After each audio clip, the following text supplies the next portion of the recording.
여전히 셀프 인테리어에 대한 관심이 높습니다. 인터넷 블로그에 관련 사진과 비법을 올리기도 하는데요. 오늘 꿀하우스 주인공이 그렇습니다. 오랜 경험 셀프 인테리어 고수의 내공이 곳곳에 묻어 있습니다. 자, 여기는 현관 전실인데요. 회색 벽지를 직접 바르고 멋스런 가구도 놓았습니다. 그랬더니 근사한 카페 입구 같죠. 주방도 이렇게 멋스럽게 바꿨는데요. 대부분 직접 꾸몄다고 합니다. 그래서 더 애착이 간다고 하는데요. 그 집으로 지금 바로 가보시죠. 오늘 꿀하우스는 경기도 용인으로 갑니다. 안녕하세요. 세 자매 아닌가 싶은데요. 윤은주 씨 가족입니다. 집 크게 한번 살펴봅니다. 곳곳에 예스런 가구를 두었습니다. 분위기 있어 보이죠? 작은 장식부터 큰 소품까지 거의 윤은주 씨의 손을 거쳤습니다. 제가 원하는 대로 인테리어를 하려니까 비용이 부담스럽더라고요. 그래서 기존 구조를 활용하고 기존 가구를 활용하는 부부 시공을 선택하게 됐어요.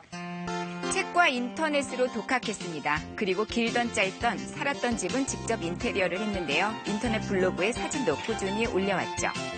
결혼 15년 동안 이사 6번, 지난해 마련한 현재의 집에도 그동안 쌓은 내공을 한껏 발휘했습니다. 먼저 현관부터 살펴볼까요? 실내로 들어가기 전 공간인 전실이 상당히 넓습니다. 근사한 식당 입구처럼 멋스런 장식이 인상적이죠. 부분 시공이 포인트입니다. 이전 전실 벽인데 조금 밋밋하죠. 여기에 회색 벽지 붙이고 화사한 파스텔 색감의 가구를 두었습니다.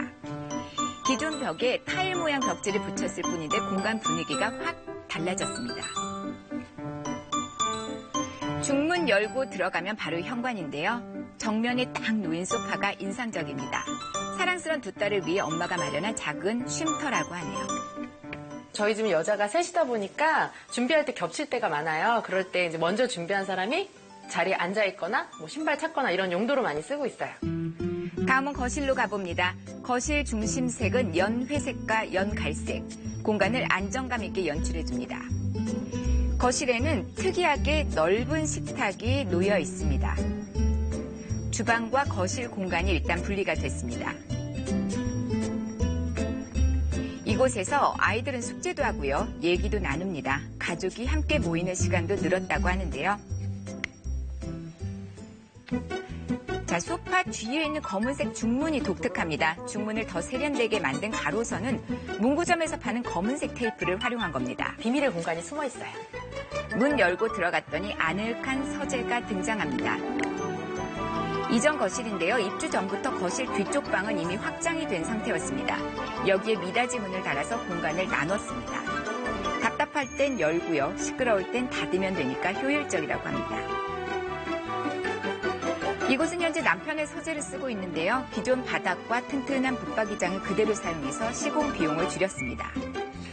새로 들인 가구는 원목 재질을 택해서 기존 방의 따뜻한 분위기와 잘 어울릴 수 있도록 신경을 썼습니다. 은주 씨가 집에서 가장 공을 들인 곳은 바로 발코니입니다. 야외로 나온 듯한 분위기가 나죠. 이곳도 부분 시공을 했습니다. 자, 원래 흰색이었던 벽에 이렇게 회색 페인트를 칠해 포인트를 줬고요. 바닥은 흰색과 검은색 타일로 재미를 줬습니다. 그런데 자세히 보니 타일이 아닙니다. 시중에서 판매하는 2,000원짜리 시트지입니다. 시트지 뒷면에 보시면 눈금이 있어서 눈금대로만 자르면 손쉽게 할 수 있어요. 이 눈금을 따라서 시트지를 자른 뒤에 필름 떼고 기존의 흰 타일에 무늬처럼 붙여주는 거죠. 마치 새 타일을 시공한 듯한 느낌이 납니다. 한층 멋을 낸 발코니, 작은 테이블에 앉아서 딸들과 이야기를 나누다 보면 시간 가는 줄을 모른다는데요. 이렇게 나들이 온 듯 분위기를 낸 데는 의자도 한 몫을 단단히 하고 있습니다. 자, 여기서 잠시 의자에 대해서 알아볼까요? 이 의자 잘만 활용하면 실내를 다채롭게 변화시킬 수가 있습니다. 오래된 느낌의 빈티지 의자에서부터 따뜻하고 편안한 느낌의 북유럽풍 의자까지 개성 있고 다양한 의자들이 인기 있는 편입니다. 의자는 기본 뼈대를 이루는 재질에 따라서 원목과 플라스틱, 철제 의자로 구분이 됩니다. 먼저 원목 의자 살펴봅니다. 목재 특유의 따뜻한 느낌 때문에 어떤 형태로 디자인하거나 어떤 소재와 섞어도 자연스럽게 어우러집니다.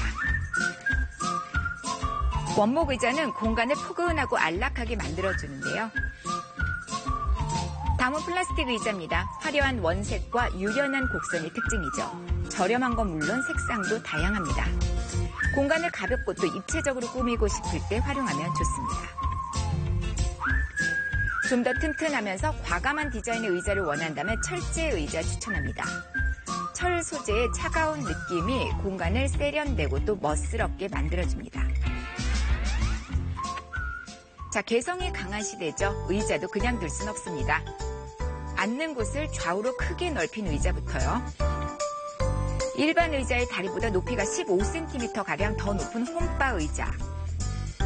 그리고 이 의자 안에 들어가면 정말 포근하겠죠. 나무를 엮어 만든 라탄 의자까지 모양과 크기, 디자인도 정말 다채롭습니다. 실내 인테리어의 핵심은 의자다. 이런 말이 있을 정도로 의자만으로 색다른 공간을 연출할 수도 있다고 하네요. 다시 꿀하우스로 돌아와 주방으로 가봅니다. 윤은주 씨가 가장 오래 머무르는 공간인 만큼 최대한 편하고 깔끔하게 꾸몄습니다. 과거 주방인데요. 색 참 은주 씨 취향 아니었습니다. 싱크대와 타일 뒤죽박죽이었죠. 깨끗했던 오른쪽 상부장만 남기고 다 바꿨습니다. 새로 들린 상부장은 천장보다 낮게 설치해 답답함 없앴고요. 흰색과 회색, 세련됨이 느껴집니다. 싱크대 옆으로는 냉장고가 쏙 들어가 있는 붙박이장이 있는데요. 이것도 기존 가구 활용했습니다. 안쪽에 있는 선반 그대로 두고요. 문짝만 회색으로 바꾼 거죠. 여기에 레일 조명까지 달아주니까 요즘 유행하는 주방 스타일 그대로 나오죠. 집 구석구석을 가족들이 원하는 취향에 맞게 꾸몄더니 가족들 마음도 한결 여유로워졌다고 합니다. 평소에 제가 좋아하는 요소들로 집을 꾸미니까 더 집에 애착이 가는 것 같고요. 가족들도 더 편해하고 되게 좋아하는 것 같아요. 부분 시공, 잘만 하면 효과는 전체 시공 못지않습니다. 살면서 고치다 보니 공사기간 어려움도 많습니다. 하지만 고상한 만큼 보람도 크겠죠.